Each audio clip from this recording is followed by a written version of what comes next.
Olá, pessoal, boa noite. Parece que eu não consigo colocar uma pergunta.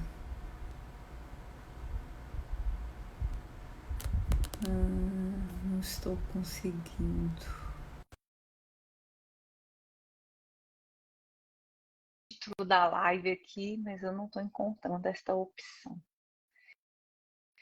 Nelminha tá chegando pra gente bater um papo aqui hoje. Chegou. Ei, lindeza! Tudo bem? Tudo bom, minha querida? Tudo bem. Você tá me ouvindo direitinho? Estou te Tá com ouvindo barulho de direitinho. vento? Não, tá tudo Não? bem, tá tudo bem. Então tá. Então vamos lá, né? Como é que você tá? Tudo bem? Eu estou ótima e vamos falar de modos, oh Vamos meu falar de Deus! modos. Toda Combine vez que com a os gente modos. aparece aqui para falar de terapia de esquema, é muito bom mesmo. Vários Então, modos aparecem por aqui, né, Nelminha? vários modos, vários. Inclusive criança feliz, adulto saudável. Verdade. Então vamos começar, né, Carol? Deixa eu só arrumar aqui, porque tem Certo. coisinhas na sua frente. Quero te ver. Então vamos lá. Ótimo. Nelminha, se eu não me engano, estamos na nossa 12ª live. É Semana, mesmo? há duas Puxa, semanas conversamos sobre modos. sobre modos, sim. Sim. Nós vimos ao longo dessas 10 apresentações aqui nas lives, falando da nossa experiência a partir dos conceitos da terapia de esquema, buscamos artigos, livros, né? Mas sempre trazendo também a nossa experiência como terapeutas do esquema. E hoje também vai ser por aí, né? Que é uma Isso. coisa que nós nos dedicamos, gostamos, temos verdadeira paixão, que é ser terapeuta do esquema. Isso. E E hoje, supervisora. Isso. Supervisora em supervisora, terapia do com esquema muito também. carinho, e com muito prazer, né? Tem supervisionados maravilhosos, uns fofos, terapeutas que Eu. terapeutas que querem ser cada vez melhores terapeutas, né? Sim. Em terapia de esquema. Então vamos Então lá, vamos Carol? lá. Olha, hoje a gente vai conversar então Uhum, sobre como fazer a reparação limitada nos modos. A gente tem uhum, conversado muito sim. aqui sobre os modos esquemáticos, a gente já conversou sobre a característica de Isso, alguns modos. E hoje a gente isso, vai ver como fazer a reparação limitada em 10 modos, não é isso? isso mesmo. E antes, eu acho interessante a gente colocar para o pessoal que a gente está faltando aqui. Tem uma referência, a gente tem uma referência que a gente utiliza Isso, para as nossas lives. Nelminha mencionou isso. os artigos e todo esse material que a gente acaba utilizando Uhum, aqui, a gente divide, compartilha com vocês no canal do Telegram, que é o PsiTE, Psicologia e para psicoterapeutas que gostam, que se interessam também pela terapia do esquema. uhum, Entrem uhum. no nosso canal no Telegram que a gente compartilha por lá esse material, tá? Vocês Se encontram aqui você na nossa ainda não bio. está lá, vá até lá e se inscreva, porque será muito bem recebido. Isso mesmo. Então a gente queria falar rapidinho aqui sobre os 3 estágios antes da gente passar para fazer essa Isso. reparação. Tem muito a ver o que a Uhum. gente vai falar aqui agora, que são sobre Sim, esses 3 estágios na terapia do esquema. Se a gente for pensar no trabalho que a gente faz com os isso. nossos pacientes, a gente passa Uhum. por 3 estágios, né? Eu acho que é importante a gente lembrar, né? Todo tratamento em terapia de esquema, é bom que nós tenhamos o foco nesses 3 estágios, nessas 3 fases do tratamento. Né? Quer falar do Isso. primeiro, Carol? Vamos falar do primeiro. O primeiro Vamos. estágio é um dos mais mais importantes, todos são importantes, mas o primeiro é Sim. quando a gente vai fazer o vínculo, a gente vai focar no vínculo com o nosso paciente. Uhum. A base Isso. de todo o tratamento, Tudo. de Uhum. vinculação e de Isso regulação mesmo. emocional.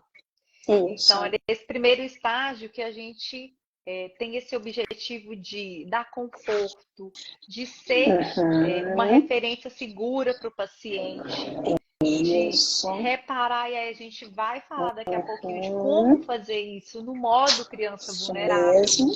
porque o Sim. paciente chega para a gente em sofrimento, muitas vezes. E é neste Uhum. momento que a gente tem que lançar mão do nosso terapeuta, do nosso modo terapeuta de acolher e ser essa Uhum. base segura de proteção, Isso. de cuidado, de carinho dessa pessoa que chega até a gente no consultório, né?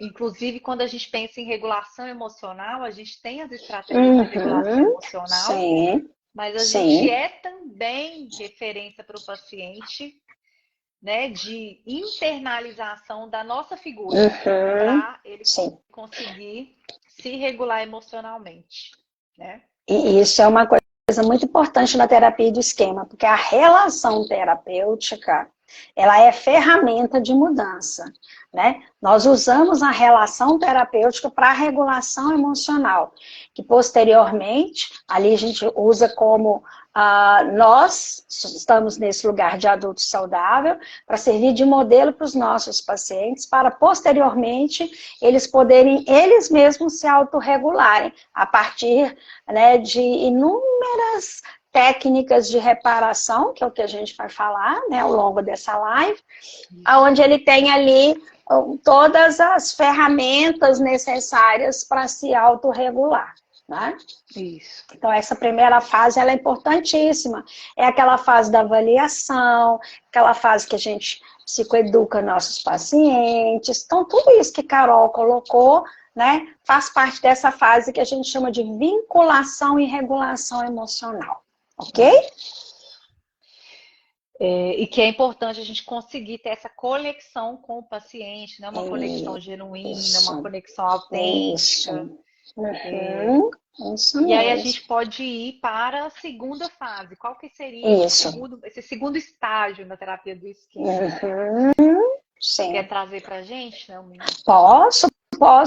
Essa outra etapa, né, outro estágio, como a gente quiser usar a expressão aí, é de igual importância, né? Porque, na verdade, são 3 fases, mas dependendo do quadro que nós vamos observar no nosso paciente, ou das dificuldades, ou das potencialidades, nós podemos alternar essas 3 fases, né? O que é importante a gente lembrar na segunda fase, que a gente vai chamar de mudanças dos modos esquemáticos. Então, lá na primeira fase, a gente identificou esquemas e modos, ou só os modos. De qualquer forma, o terapeuta tem que ter clareza dos esquemas e modos, né? E é nesse momento, então, é que a gente vai poder substituir aqueles modos de enfrentamento desadaptativos por ações mais assertivas. É onde que a gente vai combater os modos críticos. Pode ser o crítico punitivo, pode ser o crítico exigente ou o crítico indutor de culpa. É nesse momento ali que a gente vai fazer isso. E, essencialmente, eu vou poder nutrir a criança vulnerável, porque cada vez que ela está mais nutrida por meio da reparação parental, eu aumento muito as chances dele ir desenvolvendo o seu adulto saudável, o modo adulto saudável. E é nesse momento também que nós fortalecemos esse modo adulto saudável e incentivamos o modo criança feliz. E tem a terceira fase. Vamos lá, Carol? Que se a gente for pensar até em termos de desenvolvimento, eu gosto de Sim. pensar esses estágios da terapia do esquema como o nosso desenvolvimento enquanto adulto. Sim. A TL acompanha muito essa evolução. E se a gente for pensar nos filhos, eu não tenho filho, Nelminha tem. Tem, um lindo. Um lindo. É a versão masculina. Amado. Ele mesmo. Ela tem um filho que eu entendo, provavelmente ela gostaria muito de ficar agarradinha nele, mas,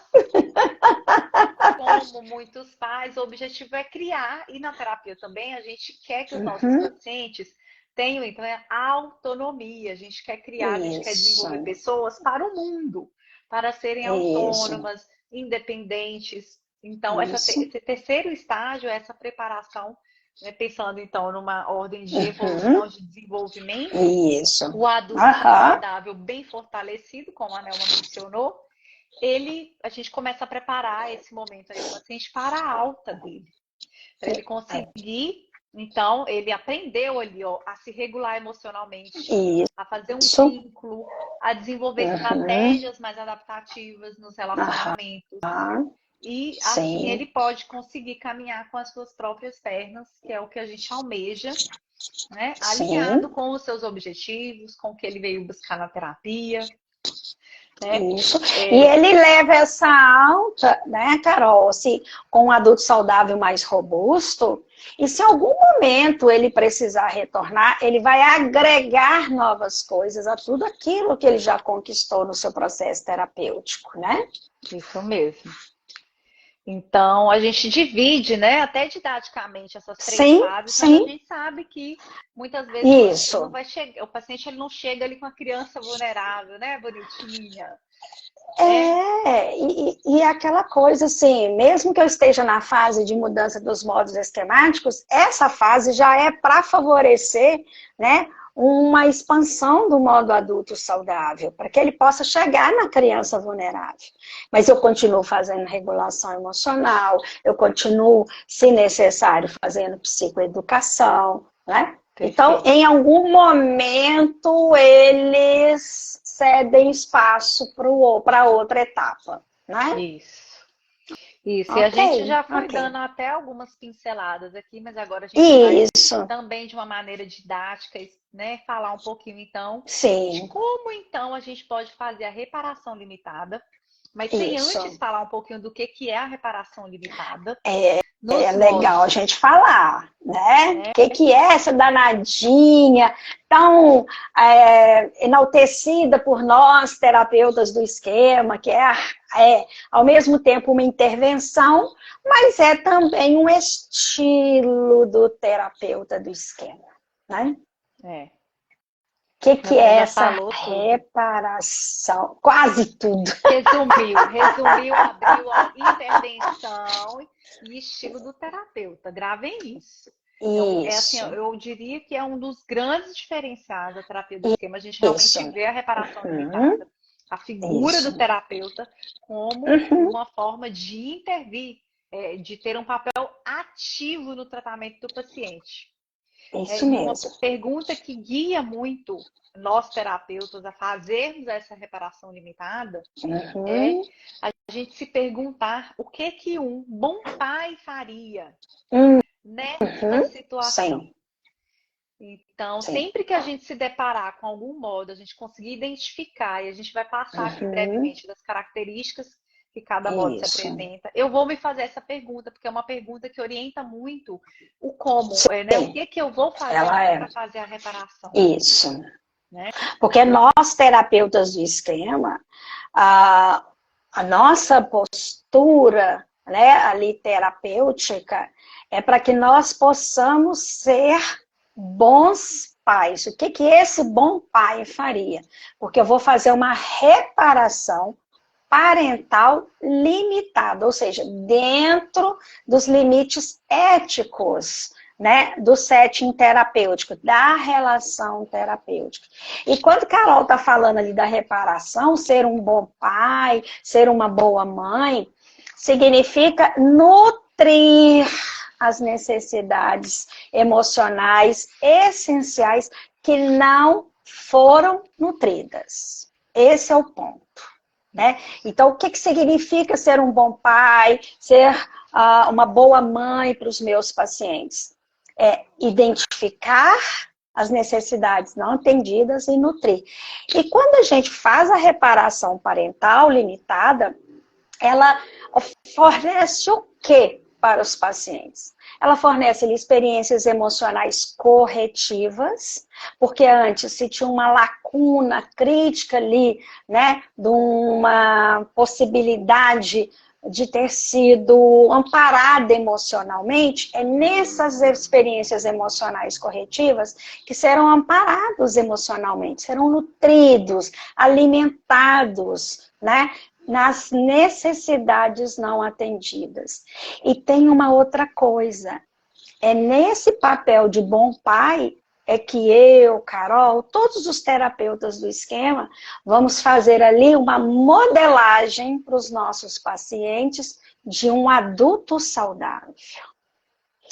Onde ele vai internalizando, e ele passa a cuidar dos modos criança. Então, a reparação parental, não é à toa que ela é o estilo do terapeuta do esquema, não é à toa que ela é uma intervenção. E para aquelas pessoas que têm modos críticos bem significativos, a reparação ainda fornece um verdadeiro desafio para que nós possamos, né? Opa, chega um pouquinho para lá e permita essa pessoa ser ela mesma. E não aquela internalização dos seus pais, ou cuidadores, ou pessoas importantes da infância. Não é isso mesmo, Carol? Perfeito, Naomi.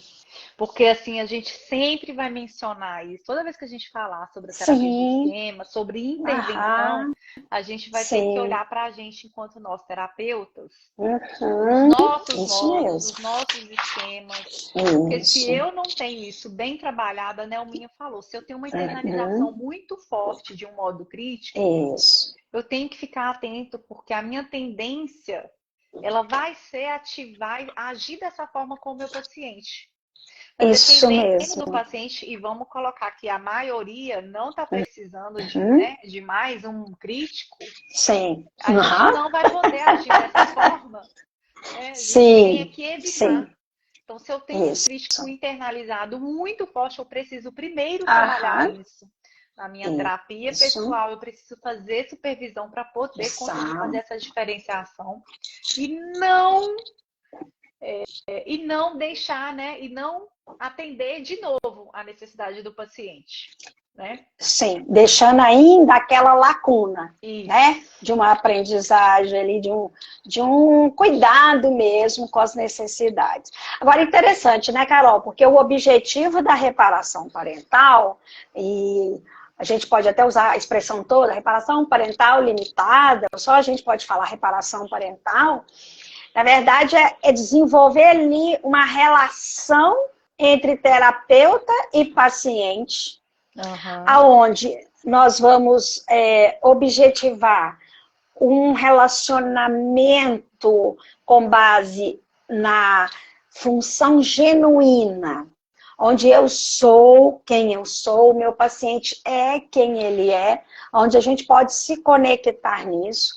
E como terapeuta, eu oferecer um lugar seguro, uma base segura, para que meu paciente possa mostrar as suas vulnerabilidades, expressar suas emoções, expressar suas dores, suas conquistas, e ser aceito como ele é. Sim. Né? Ser recebido, ser reconhecido como ele é. Ele pode ser amado, ele pode ser assegurado. Eu posso até fazer uma confrontação empática, tendo esse lugar seguro e convidando ele para uma mudança que continua sendo um lugar seguro. Sim. Então é muito importante a gente lembrar que esse é o objetivo, né, da reparação parental. Sim. É aquilo que você mencionou, né? Essa internalização que o paciente faz desse modelo de relação, a gente quer que ele consiga generalizar isso para as outras relações. Né? Pensando que pacientes que muitas vezes apresentam traços ou transtornos de personalidade vão ter dificuldades interpessoais, nas suas relações interpessoais. Sim, e a relação com o terapeuta, ali dentro dos limites, né, do sexo terapêutico, é um novo tipo de relação e que Sim, a gente quer que ele consiga ter essa experiência também em sim. outros lugares, em outras relações. Mas muitas vezes a primeira experiência, a emocional corretiva, vai ser com a gente, né? Isso. Que a gente quer chegar lá naquela terceira fase, que é da autonomia. E a gente falando em reparação, né, Carolina? Eu acho que é um negócio bacana da gente ressaltar aqui com o pessoal que está nos assistindo, é que é uma particularidade da terapia de esquema. A gente não parte do pressuposto que o paciente já vai ter que cuidar de si mesmo. Ele pode, por meio da reparação parental, ser cuidado, ser nutrido, desenvolver o seu adulto saudável, para aí ele poder cuidar dele mesmo. Então, essa particularidade da terapia de esquema é maravilhosa, maravilhosa. É encantador isso, né? Quando a gente está ali na prática do dia a dia, atuando como terapeutas do esquema. E os próprios pacientes dão para nós esse feedback, né? De como que isso é que possibilitou reconhecer onde é a origem das suas dores, o que realmente é aquela dor, aonde há a necessidade que não foi atendida e por que hoje os problemas atuais precisam ser vistos a partir dessa origem, né? E se colocar com possibilidade, com perspectiva de futuro, ou seja, adquirir comportamentos mais assertivos, mais adaptativos, gerenciar melhor as emoções, né? Saber lidar melhor com os pensamentos invasivos. Não é? Sim, perfeito. E aí, se a gente for pensar, vamos falar então da criança vulnerável. Muitas vezes ela aparece, ela está ali, mas muitas vezes ela está escondida e a gente vai ver o que acaba escondendo a criança vulnerável aqui. Isso. Mas quando ela aparece com aquele sofrimento, com o sentimento de solidão, com a ansiedade presente, o desamparo, como que eu posso então fazer a reparação limitada desse modo, do modo criança vulnerável? Eu acredito porque que se ela é uma criança vulnerável, ela não foi atendida em segurança, conforto, amor, elogios, né? Perfeito. Então, a Nelminha já até falou o que ela precisa, então. Se ela não foi atendida nisso, ela precisa exatamente disso. Da segurança, do amor, do amparo, do elogio. Do afeto, da aceitação. Porque isso da questão da aceitação, da empatia, todas estas que nós anunciamos aqui, são necessidades emocionais básicas para qualquer pessoa, né? Isso. Se não é atendida, como que a gente faz a reparação dessa criança vulnerável, Carol? Exatamente dando isso para o paciente no consultório. Então, muitas vezes o paciente, se ele chega triste, sozinho, ou ele te fala, estou com muito medo, eu acredito que eu não vou conseguir, e a gente pergunta o que você precisa, o que eu posso fazer por você, como que eu posso te ajudar. Muitas vezes o paciente fala, eu só preciso do seu apoio, né? Isso. E a gente consegue falar, eu estou aqui, eu vou te apoiar, eu estou aqui. Do início ao fim, o que você precisar. Né? E às vezes é uma palavra, um tom de voz, a gente está fazendo essa reparação. E olha que interessante, se a gente vai fazer uma reparação do modo criança vulnerável, porque depois é diferente para os outros modos criança, isso que a Carol está colocando, eu vou me posicionar, eu vou amparar, aceitar, nutrir, proteger, mas eu preciso ouvir essa criança. É quando a Carol diz, olha, do que você precisa? Que isso pode ser num diálogo, pode ser numa imagem mental, pode ser numa cadeira transformacional, que eu tenho que ouvir. Qual é a necessidade não atendida daquela criança? Se eu estou falando com o modo criança vulnerável, eu preciso ter um tom de voz para uma criança. Eu preciso usar tons suaves. Eu preciso lembrar que eu estou falando para criança vulnerável do meu paciente. Então, eu tenho que falar de acordo com aquela necessidade que ele precisa. Se é uma necessidade de ser amparado, eu tenho que usar um tom de voz de amparo.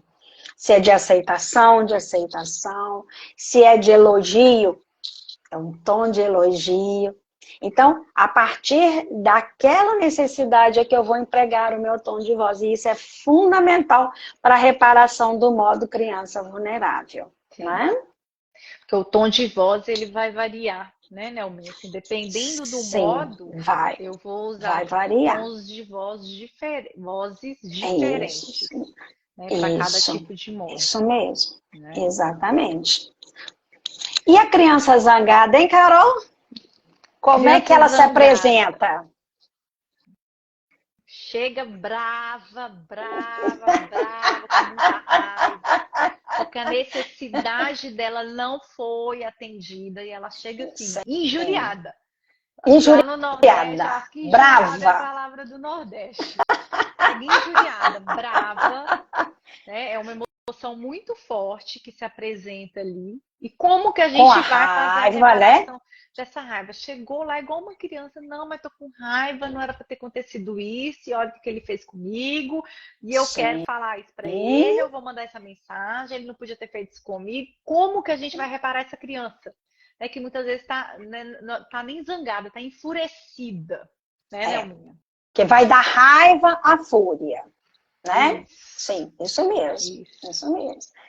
E essa criança pode, ali, veja bem, nós terapeutas precisamos lembrar, ele ou ela não teve suas necessidades básicas atendidas, necessidades essenciais atendidas, ou ele foi tratado injustamente da sua perspectiva.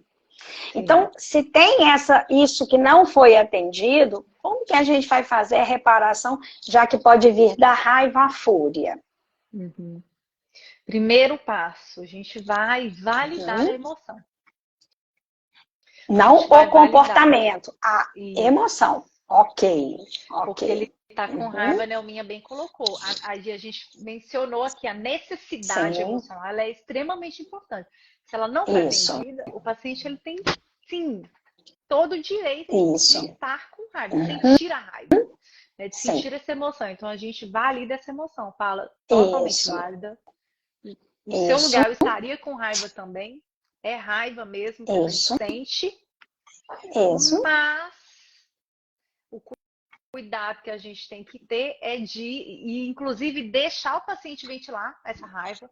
Então, assim, tá com raiva, tá com raiva mesmo, fala bastante, né? Coloca pra fora o que você tá sentindo, que a sua necessidade não foi atendida, ela tinha que ter sido atendida, mas a gente tem um cuidado que é com o comportamento, né? O que a criança está querendo fazer, né? Porque se o coleguinha, vamos imaginar mesmo uma criança, o coleguinha foi lá e puxou o seu cabelo, te deu uma mordida, você fica com muita raiva, certo? Claro. Mas você não vai lá e faz isso de volta com ele, né? Ou pelo menos não deveria. É por isso que a gente valida a emoção, você tem todo o direito de ficar com raiva, mas é o que eu vou fazer a partir dessa emoção. E muitas vezes, só da gente validar a emoção, a emoção que estava lá, né, o Minha mencionou, ela vai dar raiva até a fúria. Ela estava subindo 7, 8, você validou. A raiva ela já diminui de intensidade, né? E a gente precisa assegurar que essa pessoa possa expressar com margem de segurança essa raiva. Porque a Carol deu o exemplo de um coleguinha, mas se for um adulto que está com raiva e quer arremessar o celular em alguém, precisa regular isso. Agora, tem uma questão que é muito importante, porque quando se está tomado pela raiva, não vai conseguir de imediato ter o discernimento. Então, a gente precisa, inclusive, ajudar a lidar com isso. Que aquele momento não é o momento de tomar uma decisão, né, desse porte, porque não está ainda em condições de ter um melhor discernimento. Então, a criança zangada, eu preciso olhar para a criança vulnerável, ali no sentido, desculpa, vulnerável não, para a criança zangada que não teve uma necessidade atendida, Isso. ok? A gente precisa lembrar, porque até na hora da gente fazer distinção com outros modos, esse é um ponto muito importante, não é, Carol? E ensiná-la, e aí a gente trabalha estratégias de regulação, ensinar formas de lidar com essa emoção. Foi o que a Nelma falou. Sim. Né? Muitas vezes a gente. O comportamento ele é instintivo, o que eu quero fazer. Mas eu preciso, olha, veio a raiva, vamos ver como a gente vai trabalhar primeiro essa raiva. Então, ventilar a raiva, muitas vezes o paciente falar sobre isso ajuda a fazer a regulação da raiva. Sim. Para depois a gente pensar no que fazer. Isso. Né? Ótimo. Mas a nossa reparação limitada, ela vem desse acolhimento, da validação da emoção da raiva, da definição de limites, de trazer segurança para essa pessoa. Né? Se ela está numa briga de trânsito, né? Está brigando em algum lugar, Carol, me liga, não faça nada, me liga. Né? Que a gente contém isso e depois a gente vai ver o que a gente faz. Então, o terapeuta, muitas vezes, ele está ali para ser essa contenção da raiva. Né? Sim. Porque às vezes ele não consegue manejar ainda sozinho essa raiva. Não deu tempo, né, dele entender tudo que é capaz de uma criança raivosa fazer.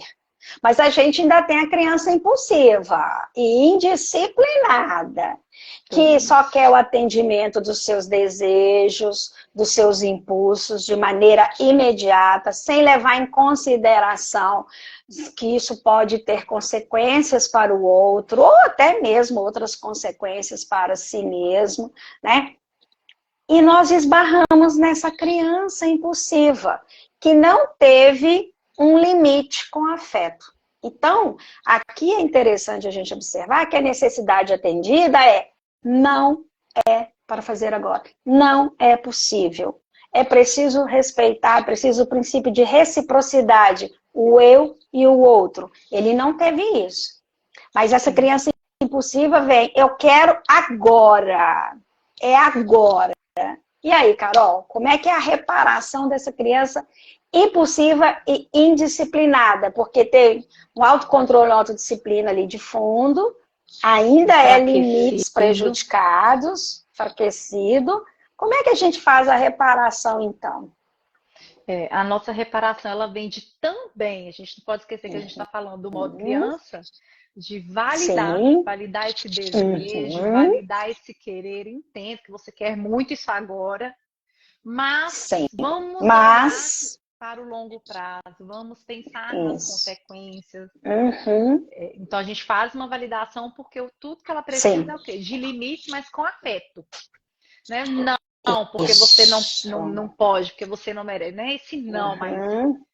não, eu entendo. Duro, seco, né? Seco. Assim, né? Mais bravo, mais... É um limite com ternura e firmeza, né? Pronto. Eu acho que é uma boa dupla para ternura e firmeza, né? Porque eu posso ser terna e firme. E isso é importante a gente lembrar. Né? Eu não vou ser só terna, porque senão ele vai entender que tá tudo bem, atropelar as outras pessoas, e eu não vou ser rude, eu não vou ser grosseira, não vou atropelá-lo, eu vou ser firme, né? Até na maneira de dizer. Aí o tom de voz é diferente do tom de voz que seria uma criança desamparada. Não pode. Não pode, porque isso não está certo. Isso traz prejuízos para você e para outra pessoa. O não, ele tem que ter ali aquele peso da firmeza e da ternura, né? Perfeito, Nelminha. Criança birrenta. Que, vamos lembrar, não tem idade cronológica que essa criança, quando ela faz parte ali, né, da personalidade das pessoas, ela aparece. Ela pode aparecer com 10, com 15, com 30, com 40, 50, 60, 70 anos. Então, independente da idade do seu paciente, se tiver essa criança impulsiva e indisciplinada, vai precisar usar desse cuidado, da ternura e da firmeza. Né? Isso mesmo, perfeito. Vamos para os modos críticos? Vamos para os modos parentais internalizados, né? Que a gente tem tanto o crítico exigente e o crítico mais punitivo. Isso mesmo. Que são essas Como é que você apresenta esse crítico punitivo, hein, Carol? Eu estava até na hora de falar da criança, né? Eu fui falar assim, né? Não pode ser muito bravo, né? A gente tem que ter esse jogo de cintura, porque muitas vezes, se o meu crítico punitivo ele é muito, né? Errou, tem que pagar, fez isso, vai ficar de castigo, errou uma letrinha, não podia ter errado, vai ficar de castigo, né? Assim, mais bravo mesmo. Essa internalização, né? De ser punitivo, de entender que, se eu errei, eu vou ter que pagar, e assim, não é ter que pagar, né? Porque uma coisa é a gente entender que o que a gente falhou, o que a gente pode falhar, nosso comportamento tem consequências. Mas outra coisa é você ficar ruminando, você ficar, né, com um chicote. O punitivo, ele tem um chicote, que ele fica ali o tempo todo, mas eu não devia ter feito isso, eu não devia ter feito aquilo, e se eu fiz aquilo agora eu mereço isso, eu mereço ser punido, porque se eu errei, porque se eu falei isso com ele. Então, muitas vezes vem forma assim, de com críticas, né? Com uma autorrejeição, autodepreciação, né? Autodepreciação, e que machuca profundamente a si mesmo, mas também machuca os outros, né? Se tiver nessa apresentação do crítico punitivo, porque ele rejeita, ele rechaça, né? Ele desqualifica. Então, humilha. Então, é um modo que realmente ele precisa ser combatido. Né? Pronto. E aí essa é a reparação. Precisa combater. A gente vai fazer a reparação, né? Precisa combater, porque a gente precisa dar um sinal claro de parar essa mensagem que desqualifica, né? Sim. Essa mensagem que critica, quando está no modo crítico, punitivo. Então, eu preciso cessar isso e apoiar essa pessoa a se conectar com as necessidades, né? Sim. E não com essa crítica, essa autodepreciação ou depreciação do outro. Né? Perfeito. Mas essa reparação, ela é do punitivo, do crítico punitivo e do exigente. Como é que ele se apresenta e como é que a gente vai reparar? Olha, o crítico exigente, ele vem com regras muito bem estabelecidas. Né? Sim, adora uma regrinha, né? Adora, ele tem um livro de regras. Né? Aliás, sabe aquela lista de como fazer tudo? É dos pais exigentes. Agora é isso, agora é isso, agora é isso, agora é isso. Hora disso, hora daquilo. Não pode disso. E tem que ser feito dessa forma. A regra é essa. Tem o jeito certo de fazer. E aquela pressão maciça em cima, né, da pessoa, porque tem que ser daquele jeito. Não é fácil também não, né, Carol? Não. Porque ele é muito rígido. E aí vem, inclusive, respondendo como que a gente vai fazer a reparação limitada. Isso. Né? A gente vai buscar, a gente vai trabalhar a flexibilidade dessas regras. Isso. Né? Desse modo de fazer, desse modo de esperar que as coisas sejam. Porque o exigente... Desafiando essa mensagem, né? De exigência. Exatamente. E acho que você colocou a palavra que é flexibilidade. Sem flexibilidade a gente não combate esse modo, né, Carol? É, isso mesmo. E olha, e tem que ser um exercício, porque olha como que Carol tá colocando, né? Para combater, isso não é uma vez combatendo, 2 vezes, são inúmeras vezes. É por isso que a reparação parental limitada, ela é uma experiência emocional corretiva. Porque eu preciso ali, junto com essa pessoa, entender onde está a sua vulnerabilidade. E nós podemos aceitar a nossa vulnerabilidade, lidar com a nossa vulnerabilidade, seja no modo crítico, punitivo ou no exigente, seja ela qual for a vulnerabilidade. E a palavra é essa que você deu, que é a palavra-chave, que é a flexibilidade, né? Uhum. Definir um limite aí para esse nível de exigência. E no caso dos modos exigentes, né, que são os críticos, o modo crítico exigente, ou pai internalizado exigente, vozes exigentes, a gente vai encontrar todas essas expressões na literatura. Nós precisamos, com essa flexibilidade que Carol trouxe, apresentar a possibilidade da flexibilidade e que a flexibilidade não é só para ser pensada. Nós podemos estendê-la para as nossas ações, para os nossos pensamentos, né? Para, inclusive, manejar melhor nossas emoções, né? Porque aí eu posso também aprender a desfrutar de emoções agradáveis e não só na exigência, nutrir apenas emoções desagradáveis. Isso. Legal. Bacana. Agora vamos para o trio Parada Dura. Amei esse nome! O trio Parada Dura. Yang que não nos ouça, mas acabamos de nomeá-lo como trio Parada Dura. Vem aí o trio Parada Dura, dos modos de enfrentamento. Nada como duas brasileiras falando de resignação, evitação e hipercompensação, chamando-os de trio Parada Dura.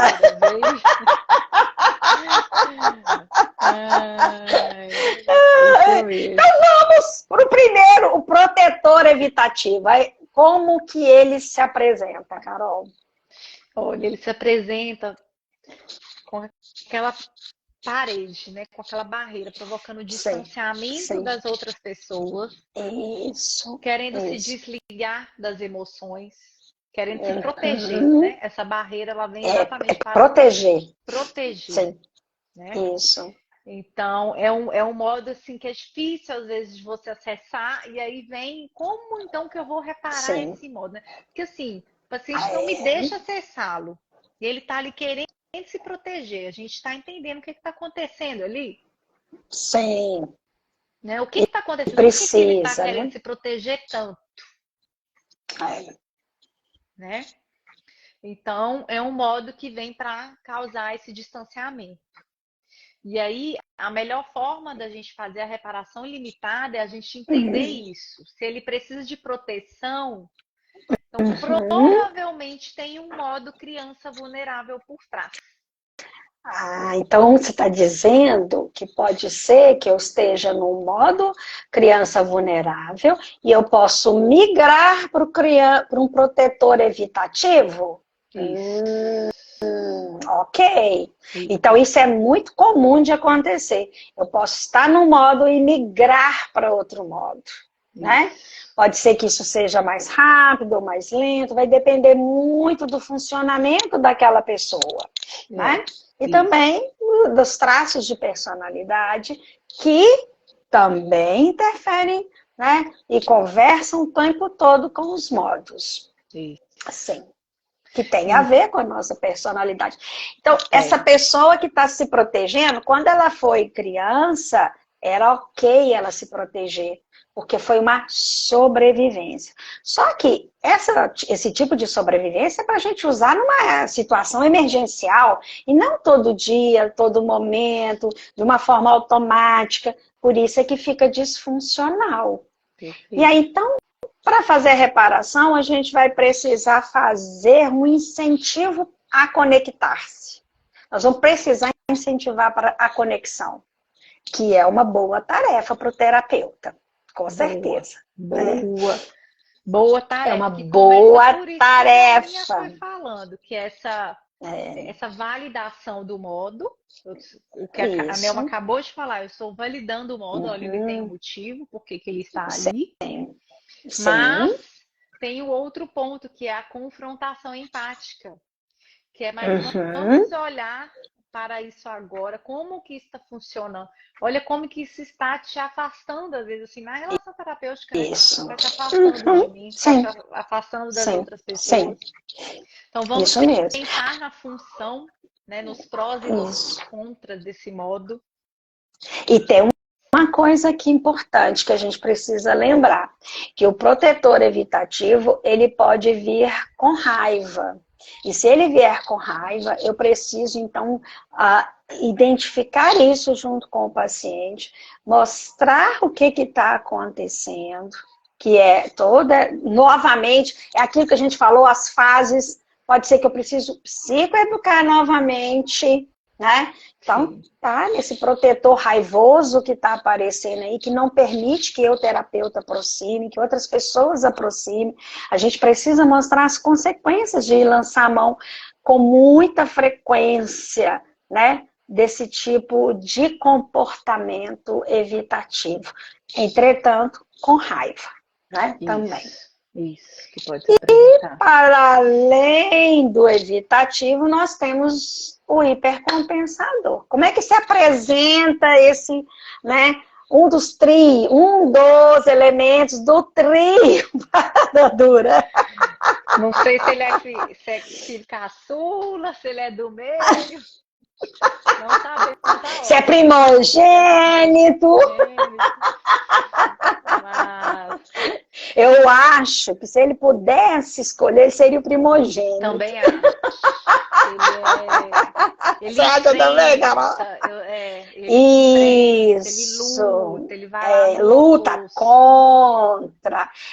O estilo dele contra a sobrevivência é de luta. De luta. Né? Luta contra o esquema. Mas pode ter ali de fundo o mesmo funcionamento, no sentido de tem necessidades que não foram atendidas, né, em algum momento, mas por necessidade de sobrevivência começa a usar com muita frequência. Nós sabemos que na terapia de esquema, a gente sempre fica atento à questão. Olha, o temperamento, ele pode, né, ter uma contribuição quando eu escolho ser mais evitativo, ser mais resignado ou ser mais hipercompensador. Sim. Então, de novo, nós estamos falando de traços de personalidade, né?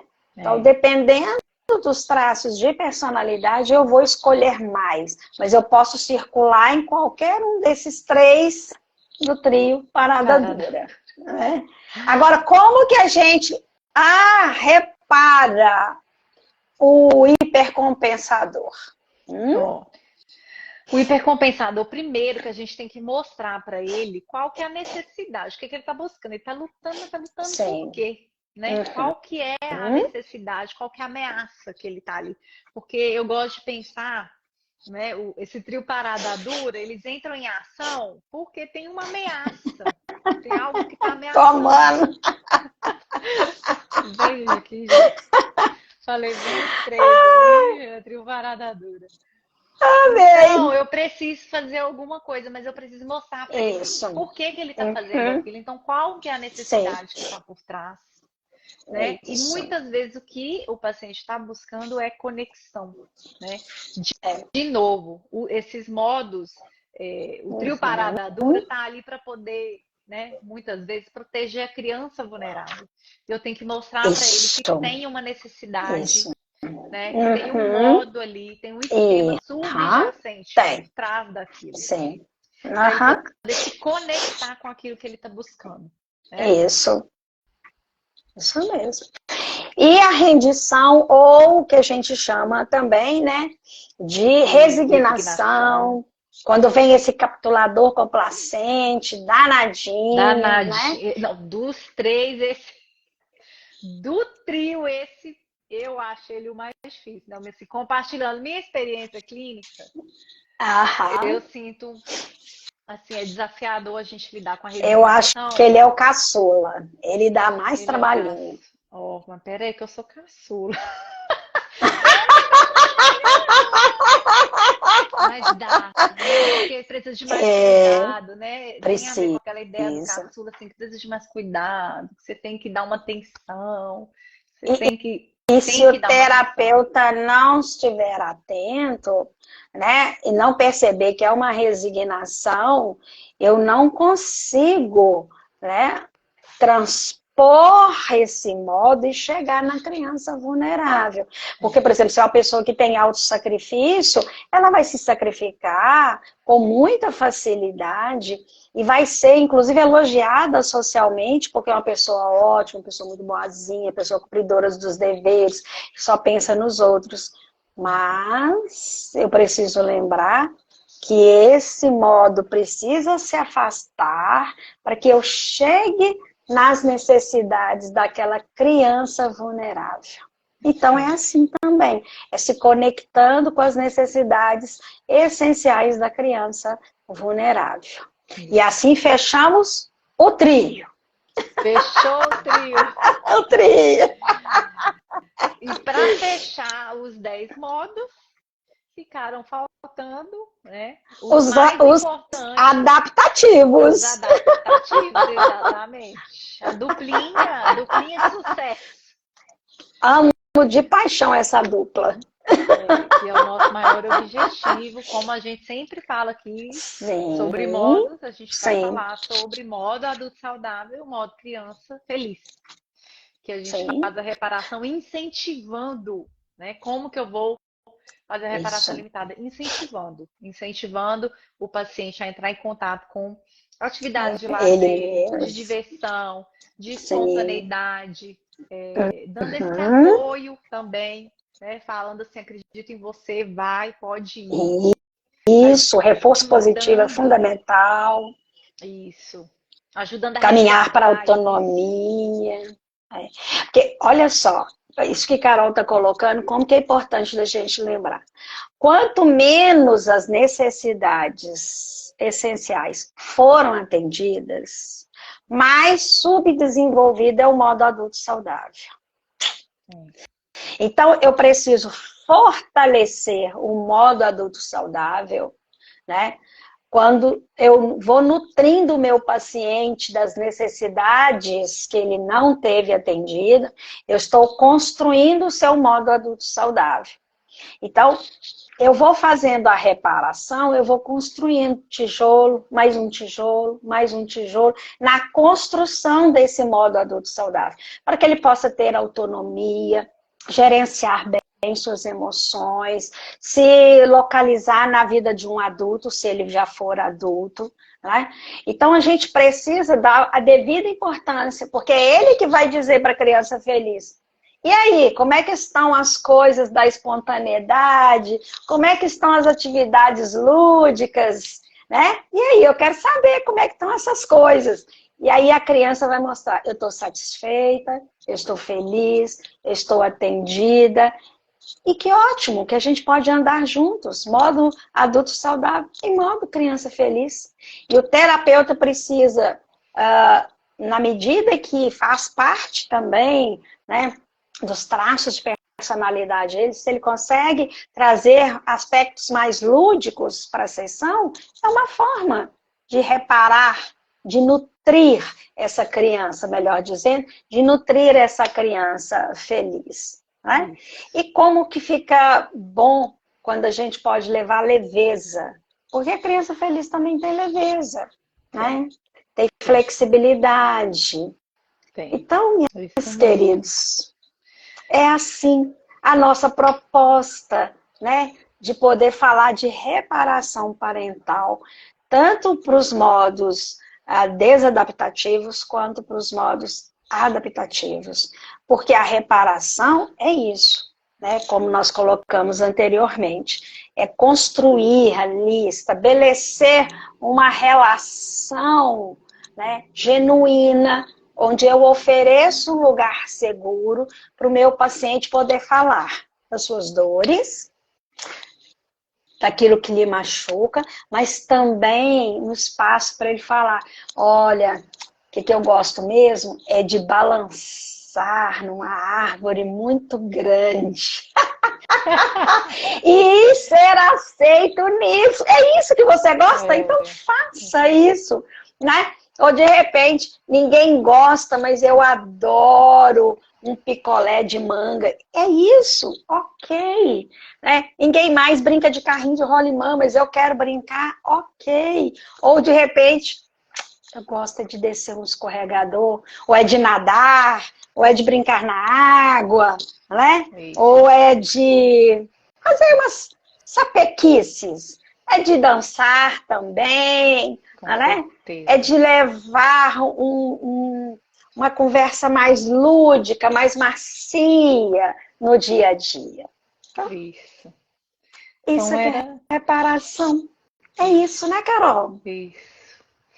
É isso mesmo. Eu espero que a gente tenha conseguido cumprir aqui. Conseguimos. Falamos sobre tudo que a gente tinha preparado. Você tinha se proposto, preparado, né? Nós propusemos a falar, então, como fazer a reparação limitada aqui dos modos. Isso. Se ficar alguma dúvida, mandem para nós. A live pode mandar. Aqui, isso. Né? E entre no grupo, lá no canal do Telegram. No Telegram. Também.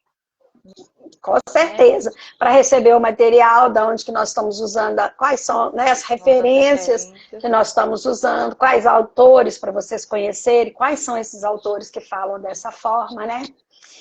E a você, minha querida, minha linda Carol, muito obrigada, minha querida. Eu agradeço, mais discussão, né? Discussão, assim, conversa sobre esse conteúdo que a gente chama, troca de aprendizado. Muito bom. E nos vemos nas próximas, nos acompanhem. Olha, e a gente já quer começar a anunciar que vai vir umas novidades por aí. Então, aguenta, fiquem firmes, que nós vamos trazer umas coisas muito boas para todos nós. Todos nós. Vai ser muito bacana. Vai ser muito legal. Aguarde. Eu já estou torcendo os dedinhos. Ansiosa para chegar. É isso. Boa noite, pessoal. Carol, minha linda. Um beijo. Obrigada, tchau, tchau. Tchau.